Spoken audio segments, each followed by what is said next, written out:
Hello everyone. Back again with film recaps. In this video, I will recap one of a thriller films from 2019, titled Evil Intent. Before we get to the storyline, don't forget to like and subscribe for more film recaps and have a great day. At the beginning of the film, we are shown an old female patient who is attended by a beautiful nurse named Gwen. At that moment, the patient is experiencing shortness of breath and asks that more oxygen to be supplied to her. Instead, the nurse turns off the oxygen machine and presses the air tube, causing the patient to be unable to breathe. The patient's heartbeat is stopped as a result of this action. The nurse then pretends to shout blue code, which brings doctors to help the patient. In fact, while the doctor is pumping her heart, the nurse is just standing in front of the door, smiling just like a psychopath. Fortunately, the patient's life is still able to be saved by the doctor. After seeing their condition, the nurse walks away as if she is satisfied for what she has done. The scene then shifts to a large house where a small family appears to be living peacefully. The wife, Mira, is preparing breakfast for her husband, Todd. Their son, Max, then approaching them and tells them that he has problems with his legs. Max suffers from muscular dystrophy, which requires the use of crutches to help him walk around. Mira becomes worried when she hears this because her child often walks up and down the stairs on his own. But Todd tries to calm them down and believes it is a normal thing.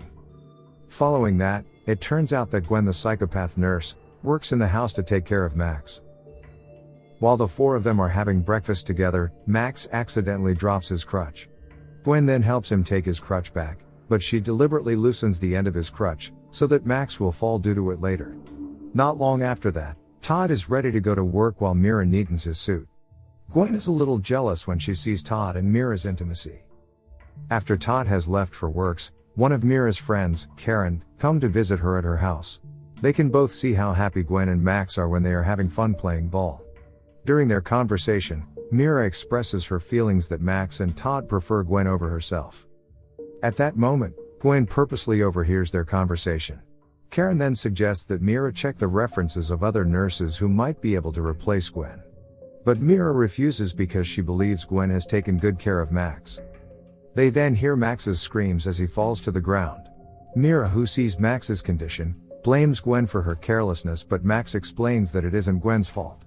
According to him, the crutch breaks unexpectedly while he is walking around the house. Mira tries to contact Dr. Keller to check on Max's condition, as well as to order a new crutches to replace Max's broken ones. Later that night, Mira apologizes to Gwen for what happened this afternoon. Gwen then said it was fine because it was a stressful moment for her as a mother. Gwen also make a therapeutic tea for Mira so that she can rest. The next day, Mira joins the community of people with muscular dystrophy. She tells the story of Max, who has been diagnosed this year. Max starts to experience it when he climbs up the slide, and falls backwards onto the sand after slipping. Mira can't hold back her tears as she remembers the incident, and she was so scared when she saw Max fall on the previous day. When Mira returns home, she is surprised by Gwen, who appears out of nowhere and offers Mira another tea. While Mira is sleeping on the sofa, Dr. Keller comes to the house to give Max a new pair of crutches. But Gwen doesn't allow Dr. Keller to meet Max. When she is about to leave, she says that she seems to know Gwen, but she has forgotten where she last saw her. She also promises Gwen that if she is able to recall it, she will let her know. During the evening, Gwen visits to Dr. Keller at her house, where she tells her that she still remembers Dr. Keller.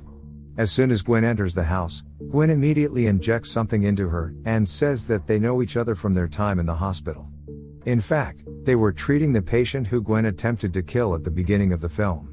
Gwen also admits that she intends to kill Dr. Keller, who is considered a nuisance to her and her family. To give you some background, Gwen is obsessed with family relationships, which is why she behaves in this way. It turns out she has injected Dr. Keller with a high dose of drugs, which has the effect of rendering Dr. Keller unconscious. Later that night, Mira receives a call from an unknown caller named David. David admits that he is a friend of community she has recently joined. He tries to get closer to Mira by telling her that his son, Carter, also suffers from muscular dystrophy. However, when she wants to see the person she was talking to, she can only see a low-resolution photo of the man. David admits that his wife has died, and following that, he is being helped by a nurse to take care of Carter. Mira, who hears this, believes she took the right step by hiring a nurse to live in the same house with her. But Mira had no idea that David is actually Gwen herself, who changes her voice using software on a computer. In the morning, Karen returns to Mira's house, where she is currently having breakfast with her family. Karen then accidentally spills a drink on Todd's shirt, forcing Todd to take off his shirt. Meanwhile, Gwen looks fascinated by Todd, and she then takes Todd's clothes to the laundry room. Karen, who notices Mira is unwell, offers to help her in getting her bag from her office room. However, as she passes by the laundry room, Karen accidentally sees Gwen smelling Todd's clothes. Following night, Gwen, who pretends to be David, calls Mira again, and asks about her and Max's condition. Mira says that she isn't feeling well on that day, and David suggests her nurse to check on her to make sure she is okay. After that, Gwen hangs up the phone and immediately approaches Mira. She then pretends to have caught Mira and seems to accuse Mira of cheating on Todd. Gwen then meets with Todd and tells him that Mira has just gotten off the phone with a man.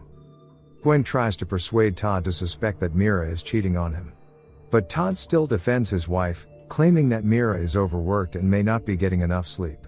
Gwen then says goodnight and hugs Todd. The following morning, Gwen and Todd are in the kitchen while Mira is still asleep. It seems Gwen is always looking for ways to spend as much time with Todd as possible. Gwen then attempts to seduce Todd by touching him, but is thwarted by Mira, who is just awoken from her sleep. Meanwhile, Gwen has made breakfast, and even Gwen has taken over all the housework. Todd is worried about Mira because he often saw her sleeping on the sofa. Karen then calls Mira to thank her for sending her birthday flowers on her special day. However, Mira is confused as she hears it because she doesn't remember sending it in the first place. Karen is worried about Mira's condition and advises her to see a doctor. However, it turns out that Gwen is the one who sent the flowers, and she expresses concern that Mira will forget Karen's birthday. After that, Mira suddenly faints when they both go down the stairwell. She said she wants to go see a doctor and he asks Gwen not to tell Todd about it. But Gwen instead offers to take Mira's blood to be taken to the lab after seeing she is unwell. Later that night, Mira tells David again about the problems at her house. Todd and Max return home not long after, while Mira is busy on the phone. When Mira wants to accompany Max to his room, her vision becomes blurry, and she promises to follow after him. At the same time, Mira gets a message from an unknown person informing her that David is a fraud, just as she is about to fall asleep on the sofa. The next day, Todd tries to wake Mira, who is still asleep on the sofa, and accidentally sees last night's message on Mira's cell phone. Max is confused as well, and he wonders why his mother has been sleeping so much lately. Mira then apologizes to Gwen for having a negative perception of her, despite the fact that she has been working 24 hours at the house. But Gwen feels happy because she is treated as if she is part of the family in this house. Then Mira receives another message about David. She simply responds by telling him not to bother her anymore. After then, Mira forces herself to go to work on that day. At the office, Mira tells Karen that her lab test results is fine. She says that Gwen's suggestion was right, where she just needs to rest. But Karen advises Mira to take the advice of another doctor who has nothing to do with Gwen, but Mira doesn't mind it. Mira then gets an email from Gwen disguised as David. Fake David wants to tell her that Weber, who often sends messages to Mira, is trying to slander him. However, the second message tells Mira that her child is in danger, and asks Mira to meet at a cafe. When she is at home, Todd overhears her conversation with Gwen about the person she wants to meet at the cafe tomorrow. Todd, who overheard the conversation, is disappointed because he believes that his wife has cheated on him. Mira then comes to a certain cafe that David has set up the following day. And it is there she meets the real David Weber. David claims that he has no children, and that he has never spoken to Mira at all. He informs that someone has disguised as him, as well as the death of his wife, Laurel, from lung cancer. The reason for this is that someone persuaded Laurel to stop chemotherapy and avoid seeing a doctor, which is similar to what Mira is going through at the time. Plus, David shows a photo of the same person who was chatting with Mira, along with a photo of a fake child that David had shown when he called her. Mira looks as if she can't believe what she's seen, but she still doesn't suspect Gwen is behind it. It turns out that Todd has been following Mira and sees Mira hugging David. Gwen, on the other hand, is visited by Karen to give Mira a new design bag. Moreover, she is here because she wants to talk to Gwen about the issues at the house. Karen says that she has previously saw Gwen smelling Todd's shirt.